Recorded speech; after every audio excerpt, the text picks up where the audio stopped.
我諗起派拉利幾十年嚟都有一個 slogan 嘅，佢話 Power is nothing without control。都幾啱，好應景啊！真係1秒至2秒內，我真係縮腳啊！即係我覺得手索孤長，用咩字去形容呢一個咁嘅加速力量咧？真係4個字啦，喪心病狂啊！先。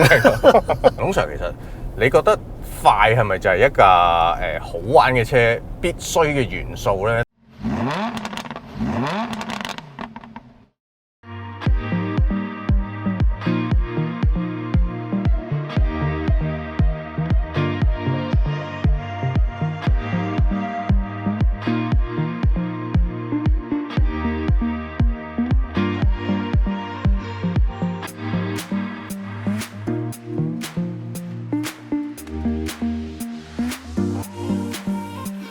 嗱，上次我哋009 Sitka 嗰條片咧，就片頭阿龍 Sir 你揀咗揸009啦。今日我哋找埋條數啦，揸架001 FR， 因為嗰日真係唔夠時間拍晒2架車，咁我哋另外再約多日出嚟啦。點知我哋呃咗 Edmond 喎，係啊，佢明明話想揸噶嘛，今日佢唔得閒啦，所以冇辦法，我哋搞掂啦。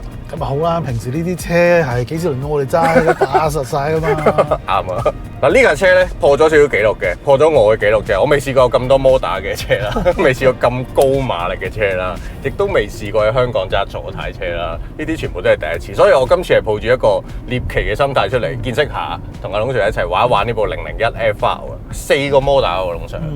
呢個機械佈局咧，真係要電動車先搞得掂喎。係啊，4個摩打各自去直接俾個轆，咁喺 top vectoring 方面咧，就肯定就會好過你得一個摩打俾條擔，跟住又咩 LSD 啊搞一大輪啦。對於咁高馬力嘅釋放咧，肯定係有需要，我覺得係。當你4個轆都獨立有動力啦，一來你總輸出可以好高啦，即係呢部車講到係1300匹，0至100 2.0幾秒。二來咧就係真係每一個轆嘅 traction 控制啊、釋放啊，都可以透過佢自己獨立嘅調校，可以做一啲好主動嘅控制啦。以往我哋嘅 torque vectoring 有都係好幾種啦，但係講到尾最後都係有少少被動嘅。就算所謂最主動式唔係用迫力嗰隻咧，都係要靠一個反應先至可以做到個效果出嚟嘅。咁呢個就係真係完全靠 sensor 啦、電腦嘅運算啦、成套 programming 去做啦。呢架車因為都幾重嘅，其實佢5米長啊，100度嘅電池擺咗喺車底啦，有必要咧用到咁快嘅反應先至可以控制到一個好好嘅 traction。如果4種摩打係獨立控制，其實連嗰啲 differential 啊嗰啲全部都唔使噶咯。係啊，全部都唔使啊，真係各自各工作噶喎。係啊，尤其是最緊要就係當同傳統我哋行 differential 嗰種車相比咧，就係當佢去到極限嘅時候，甩與唔甩之間，或者已經甩嘅時候咧，咁如果你係靠一個摩打去俾一條軸，靠 differential， 咁你有咩可以做咧？你最多係 lock 住佢啊，或者呢邊俾多啲，嗰邊俾少啲。係啊。呢個我可以俾多啲，甚至乎將佢俾翻轉頭啊。咁都可以啊。即係總之，你有任何異常，佢都可以好主動咁去幫你搞翻掂。相對地，佢甚至可以好主動咁樣做一啲效果出嚟。即係我想甩嘅，佢又可以做到，又係靠佢獨立嘅調控。其實佢有個叫做 Raikkonen Mode 嘅，不過我哋今日冇試到啦。嗰陣時佢哋咪揾咗阿 Kimi 去做一個代言人 ，kind of 叫做幫手開發呢架車。咁嗰個就係 Raikkonen Mode 就可以應該係 track 度用一個比較再 aggressive 啲、再勁啲一個 mode 啦。咁我哋 on road 係唔會試呢啲嘢。仲有一樣嘢喎，龍 Sir， 4個獨立控制摩打就可以做到個原地轉喎。坦克模式係坦克模式喎。原理係咪就係一邊碌前一邊碌後，好似嗰啲坦克嗰啲拖帶咁咧？係啊。咁啊，其實都好雙胎嘅，所以有需要先至用啦。真係有需要先至用，都係一個 gimmick 嚟嘅。我覺得吉利集團其實唔止架001 FR 嘅，佢哋 Lotus R 版嗰啲嘅 Electra 同埋 Emeya 都係差唔多高性能嘅嘢啦。我覺得佢哋做呢啲車又未必真係想話咩挑戰 Supercar 嗰啲市場嘅，始終呢架又唔係一個跑車嘅車型，佢哋都係中意做翻4門車型。反而相對地咧，我覺得似吉利想展示一下佢哋依家嗰個技術水平啦，我哋嘅硬件啊、軟件嘅控制，一啲 show off 嘅產品多啲。冇錯，因為1300匹呢個數字真係好驚人，真係好嚇人。個車身其實相對於咁樣馬力嚟講係稍稍高嘅一個車身。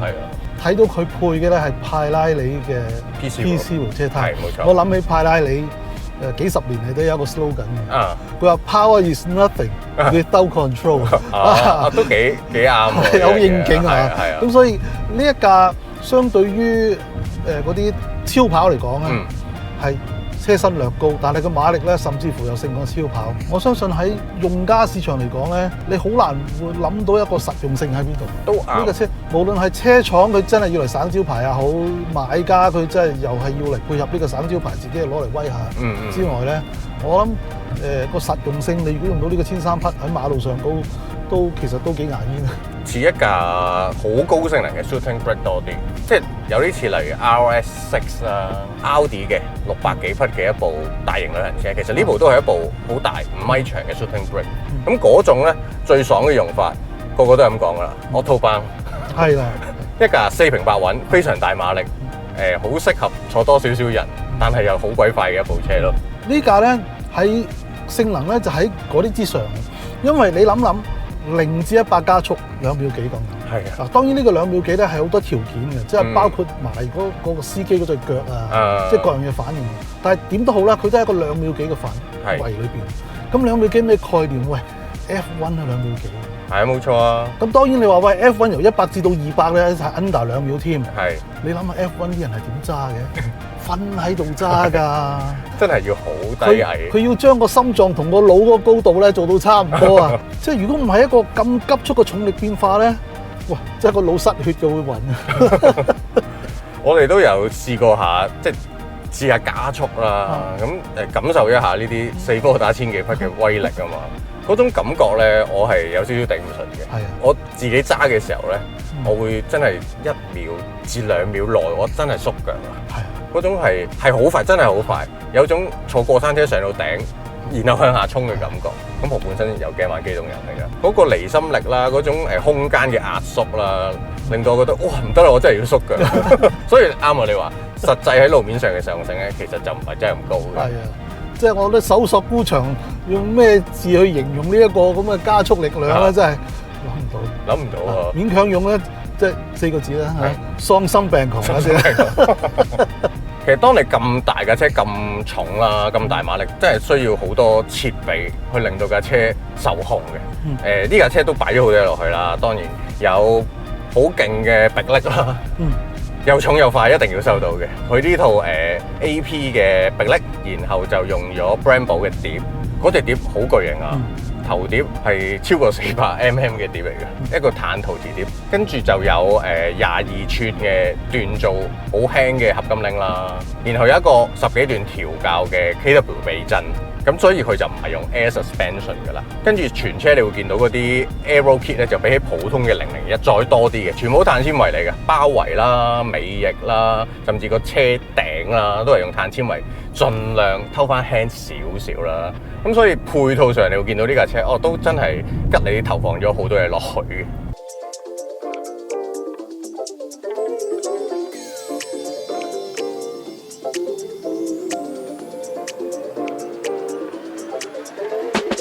咁比起我哋之前試過嘅 Zeekr X 同埋009咧，呢部001 FR 嗰啲駕駛模式多好多啊，龍 Sir。佢個模式咧就多嘅，但係就 default 晒啦，即係話你再想深入去再校咧，就好似冇啦，佢同你搞掂晒。比較少啲咯，即係你可以控制個軚盤重量、輸出反應，咁其他都係揀翻個 default mode 嗰度去決定啦。咁除咗篤個 mon，其實扭呢個掣都已經搞掂㗎。有啲運動模啊、經濟模啊、舒適模啊，呢啲全部都可以喺呢個類似啲 Audi 或者保時捷都有呢個掣俾你扭㗎啦。咁呢架車固然加速力真係好快啊，龍 Sir，其實你覺得快係咪就係一架好玩嘅車必須嘅元素咧？定係其實同快又真係唔係有好直接嘅關係咧？其實應該分兩個層面去睇嘅，第一就數字啦，數字係啊，冇錯冇錯。呢架車喺數字上嚟睇咧，都真係非常之快啦，唔使拗啦。冇錯。咁另外一種快法咧係一種感覺嚟嘅。即係有啲車4平8穩，你覺得佢加速得快咧，但係都唔多覺嘅。但係有啲咧數字唔係好驚人啦，但係咧你個感覺咧係好刺激嘅。所以好多人都話年齡咧都有幾個噶嘛，身份證上高個唔會假噶啦，但係心境上嗰個咧就因人而異噶嘛。我明。但係呢一架車咧，佢無論係實際上嗰個數字咧，同埋揸起上嚟咧，令人嗰個感覺咧都係好快嘅。係，因為佢本身嘅車體唔係一架好扁平嘅 supercar 個車體啊。咁所以你強力加速嘅時候咧，你有感覺到咧個車頭係升起。係冇錯。咁嗱，老實講，車頭升起咧係一個感覺，唔代表佢冇咗 traction。但係老實講，而家呢啲電動車嘅軚盤咧，個摩打輔助俾你好大太多啦。係啊。你實際上同地下嗰個traction啊，翻到嚟個 feedback 咧。冇以前啲古老啲車咁多噶啦。咁所以當你嘅眼前見到景物就係、哇好大嘅加速力啊！個車頭身體感覺成日 lift 咗。係啊，車頭未升起，你就會覺得喂嗰個頭碌 traction 夠唔夠啊？夠唔夠啊？咁你就會好驚啊！咁自然就會收油啊。我覺得與其講佢好過癮，好有一個挑釁性，反而我揸落去有啲膽戰心驚。可能落到 track 就另一種玩法啦。不過講到尾，如果我自己覺得快得嚟咧，其實輕都係一個好重要嘅元素嚟嘅，咁先至會有一個人同車比較緊貼啲嘅操控感覺。當架車一重咧，你好多時候都會有啲罩忌咯。你頭先講嗰個車身上嗰個輕量化都做咗好多嘢啦。冇錯。咁個電池亦都係麒麟電池，最大嘅賣點都係話佢嗰個能量密度高啦，即係話每1公斤出嚟嗰個電容量咧，佢係數一數二啦。咁呢個 end up 就係嗰個電池成嚿輕咗啦。咁我諗佢可以做嘅，以目前嘅技術嚟講，都放晒落去㗎啦。所以我都係覺得真係一個 show off 嘅產品。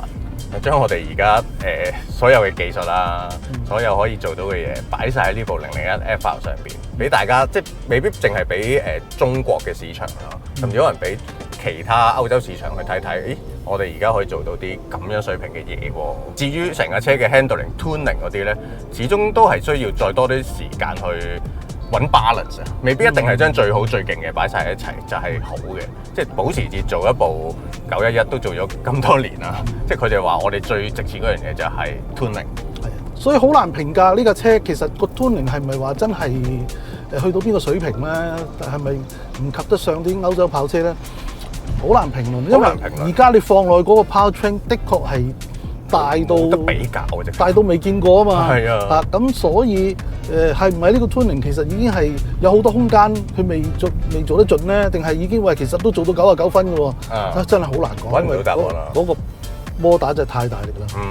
好啦，咁我哋今集其實真係純粹自己出嚟見識下開下眼界，咁就反正香港都冇得賣嘅，暫時都冇呢個生產油軚嘅計劃嘅。如果大家喺國內有機會可能落 track 啊，或者任何情況可以試到呢部車，你哋又到時講下你哋個感受係點樣啦？係咪好似我哋咁樣真係俾嗰啲加速力嚇親咧？今集差唔多啦，大家記得訂閱我哋 channel、comment、like and share 啦。